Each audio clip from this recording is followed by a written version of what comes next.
Selamat sore semuanya, kembali lagi bersama saya dan Transyaroho dengan NIM 23746. Pada kesempatan ini saya akan menjawab beberapa ataupun tugas yang diberikan oleh Pak Greg dalam mata kuliah psikologi perkembangan.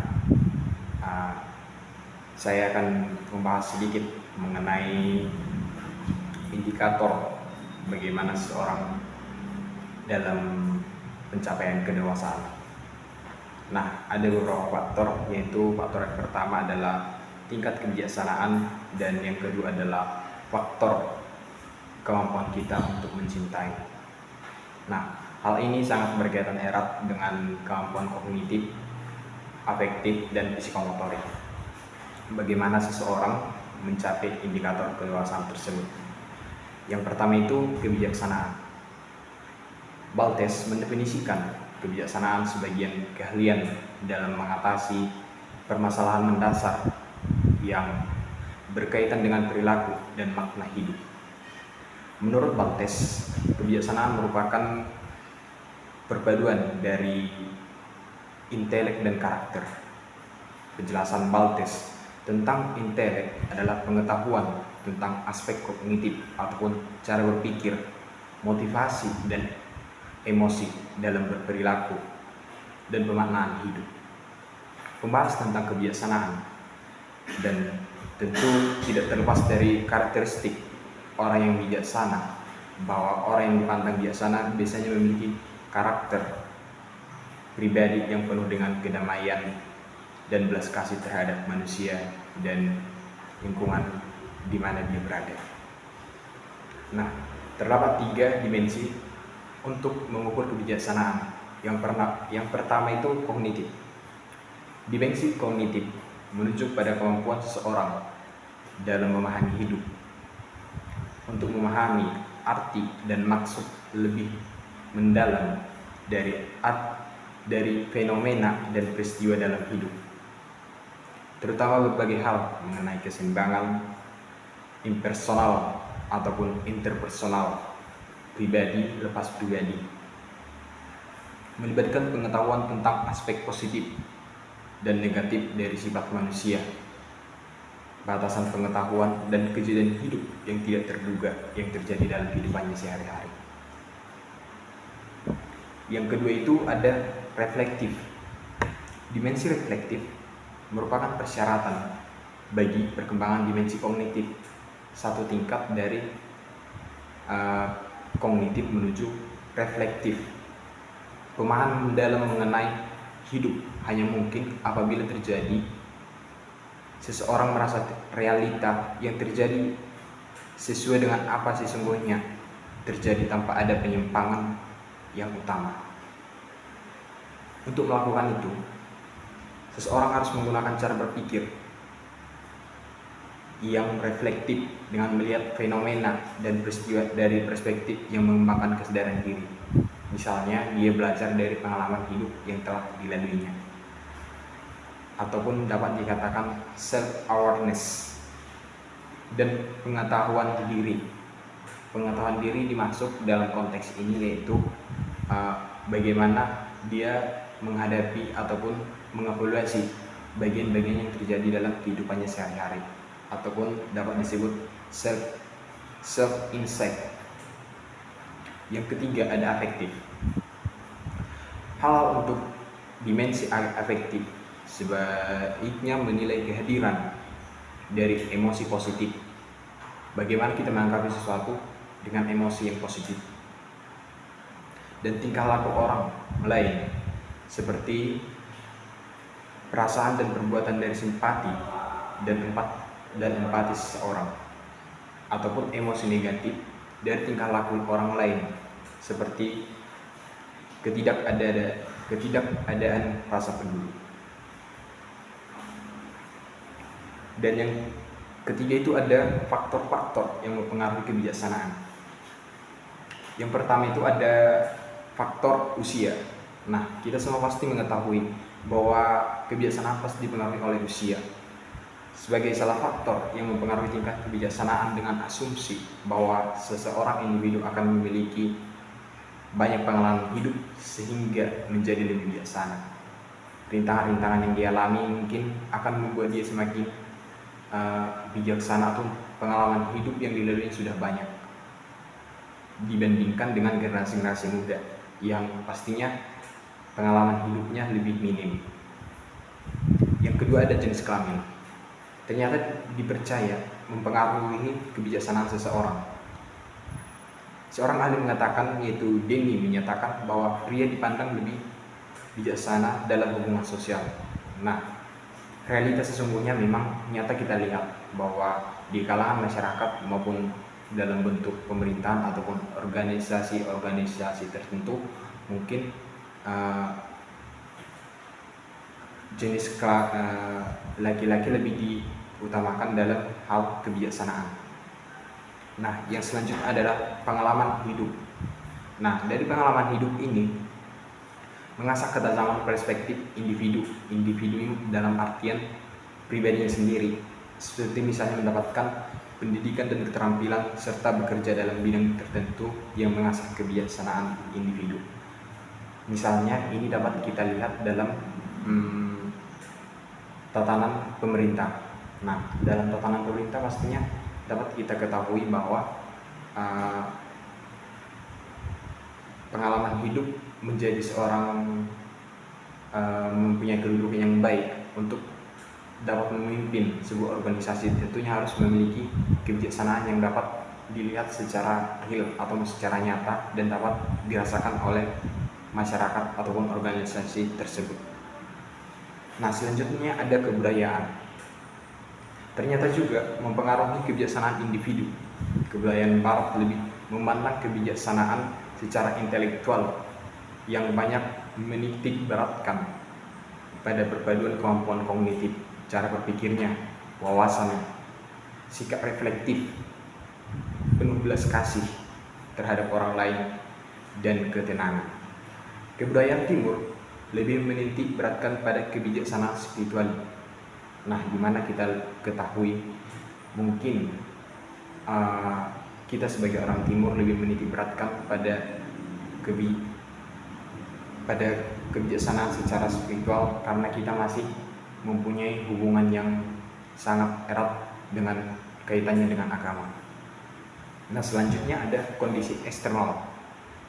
Individu juga mempengaruhi kebijaksanaan dalam kehidupan. Misalnya, individu tinggal dalam lingkungan sosial.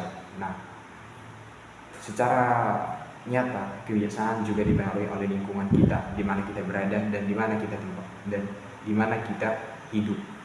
Itu yang dimaksud dengan kondisi eksternal. Dan poin yang kedua yaitu kemampuan kita untuk mencintai. Nah, pada hakikatnya juga seseorang dapat dikatakan dewasa jika kita mampu untuk mencintai. Cinta adalah sebuah proses yang tidak akan pernah mencapai definisi yang pasti dan sempurna. Selama kita mencintai, selama itu pula kita berproses dalam cinta. Dalam cinta dan belajar dari cinta. Ketika kita mencintai, berarti kita harus belajar memberi, mengerti, dan berbagi. Belajar menerima kekurangan, mengerti, menghargai kelebihan, serta belajar menjaga mata dan hati. Bisa kita mencintai, maka kita pun belajar memaafkan dan mencintai ketidaksempurnaan, karena cinta bisa saling melengkapi dan saling mengisi. Nah, mungkin ini terletak pada bagaimana kita dikatakan dewasa, yaitu kita tidak hanya melihat dari satu posisi, kita harus menerima kekurangan ataupun kelebihannya, dan sebaliknya kita juga harus dapat menunjukkan bagaimana pribadi kita, di mana letak kekurangan kita. Belajar mencintai berarti belajar untuk memiliki dan belajar membebaskannya.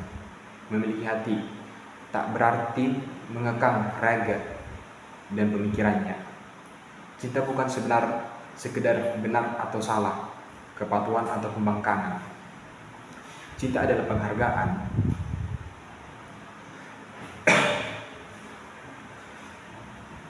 Cinta adalah penghargaan, pengertian dan penyelesaian bukan sekedar menyamakan segala bentuk keinginan dan mematikan segala bentuk perbedaan. Cinta itu ketulusan untuk saling membahagiakan. Dengan yang ada kita bisa. Nah, mungkin cinta itu dikatakan ketulusan itu jika kita merasakan kebahagiaan. Wujud dari cinta tersebut bagaimana? Kita senang nggak? Merasakan bahagia nggak? Seperti itu. Perbedaan merupakan warna yang indah yang akan menyematkan nuansa cinta. Nah, jika kita dapat merasakan hal yang ini, perbedaan warna ini mungkin sebuah hal yang menarik jika kita dapat mencapai hal tersebut. Persamaan merupakan ikatan yang membangun kepercayaan satu sama lain. Dan kepercayaan juga menjadi poin penting dalam bagaimana kita mencintai seseorang. Mencintai adalah menginginkan kebaikan seseorang untuk orang yang dicintai. Motivasi cinta adalah berprasangka baik, berharap baik, dan berbuat baik kepada orang yang kita cintai. Nah, adapun faktor-faktor yang mendorong manusia mencintai secara tulus, yang pertama itu adalah kita ketahui bahwa mencintai seseorang berarti terhubung secara emosional dengan perasaan yang lain dan tidak hanya memikirkan diri kita sendiri. Kita memikirkan orang yang kita cintai, masyarakat, keluarga kita.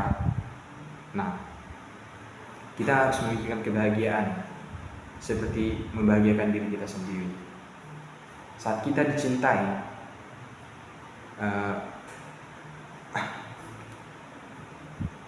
dan yang kedua yaitu kita juga harus mengetahui bahwa dua orang bisa saling mencintai meskipun minatnya berbeda. Nah, dari konteks ini kita harus menyukai hal yang sama agar bisa saling mencintai. Seringkali perbedaan membuat cinta semakin berkembang sebab ada pasangan tersebut saling berbagi dan lebih mengenal satu sama lain. Nah, yang ketiga itu adalah jadilah diri sendiri dan biarkan ia juga menjadi dirinya sendiri. Nah, dalam konteks ini kita dapat menyimpulkan bahwa mencintai seorang berarti menerima orang lain apa adanya tanpa menilai bahwa ia kurang baik atau tidak, mengharapkan orang lain berubah agar menjadi lebih baik. Mencintai seseorang berarti mencintai walaupun atau bahkan karena ia memiliki kekurangan. Nah, kita mencintai seseorang tidak hanya dari segi kesempurnaannya, kita juga harus menerima dari segi kekurangannya. Orang lain tidak harus berubah untuk memenuhi keinginan agar layak untuk dicintai. Nah, kita juga dapat mengartikan ini sebenarnya tidak ada manusia yang sempurna dan pastinya di balik ketidaksempurnaan kita yang punya kelebihan. Nah, yang keempat itu ada kita harus mengetahui bahwa kita mengalami adiksi jika kita bertemu dengan orang lain yang kita cintai. Ada teori yang mengatakan bahwa mencintai seorang akan mengubah senyawa kimia otak sehingga kita merasa senang karena kehadirannya. Cinta mungkin sedang bersemi jika kita selalu memikirkannya, merasa kehilangan jika ia berpergian, dan ingin terus berinteraksi dengannya melalui berbagai cara. Nah, teori ini menyatakan hal tersebut, bahwa memang mencintai seorang mengubah senyawa otak kita karena kita merasakan kesenangan ataupun kebahagiaan jika kita bersama. Nah, yang kelima itu yaitu kita harus mengetahui bahwa cinta seseorang bukan berarti kita tidak pernah bertengkar. Nah, ini sering kali terjadi dalam kehidupan kita sehari-hari. Nah, karena mungkin seperti yang kita alami itu, pertengkaran itu tidak selalu harus ujung-ujungnya harus menyatakan perspektifnya itu emosional ataupun ingin berpisah. Kita juga bertengkar itu mungkin karena hal-hal sepele yang mengakibatkan di sini kita dapat mengintrospeksi diri, bagaimana kita menanggapi, bagaimana kedewasaan kita dalam permasalahan tersebut. Mungkin dari bertengkar ini kita dapat pembelajaran baru dalam konteks mencintai. Nah, yang selanjutnya ataupun yang terakhir yaitu halangan-halangan manusia untuk mencintai dengan tulus. Nah, pada konteks ini ada salah satu indikator yang menurut saya ini mungkin ini secara real ataupun nyata di kalangan masyarakat ataupun di kehidupan manusia. Philophobia adalah istilah yang mengacu pada rasa takut untuk jatuh cinta. Alih-alih merasa bahagia, takut untuk jatuh cinta. Dengan kondisi ini justru cemas dan khawatir untuk memulai jalinan atau mempertahankan hubungan asmara dengan orang lain. Jatuh cinta atau terlibat dalam hubungan asmara umumnya membuat seseorang bahagia dan ceria. Namun, pada philophobia ini menyatakan bahwa dia merasakan cemas ataupun khawatir jika ia menjalin ataupun mempertahankan hubungan asmara dengan orang lain. Nah, ini dapat dipengaruhi oleh faktor psikis ataupun mungkin dari pengalaman kehidupannya, mungkin sering disakiti ataupun ditinggal pas lagi sayang-sayangnya. Nah, mungkin dari pengalamannya dia trauma dengan kondisi yang pernah dilaluinya. Apa penyebab philophobia? Nah, mungkin ini pada konteks yang lebih nyata. Ini penyebabnya ini adalah perselingkuhan, pengkhianatan, ataupun patah hati dapat menyebabkan seseorang dihindari ataupun menghindari hubungan yang romantis. Di beberapa budaya ada lebih banyak tekanan untuk menikah di usia muda dalam keadaan tertentu. Jika seseorang tidak ingin memiliki pengalaman tradisional ini, maka ia dapat mengalami philophobia. Nah, mungkin secara rinci ini adalah merupakan hal yang nyata bagaimana kita tidak dapat mencintai secara tulus. Sekian yang dapat saya sampaikan mengenai video reaction dan pertanyaan yang disampaikan oleh Pak Greg mengenai bagaimana indikator kedewasaan, bagaimana seorang dapat mencapai kedewasaan terhadap beberapa faktor, yaitu faktor kebijaksanaan dan mencintai. Sekian yang dapat saya sampaikan. Mohon maaf apabila ada kesalahan kata ataupun pemaparan yang tidak sesuai dengan konteks. Saya mohon maaf, undur diri. Selamat sore. Berkah.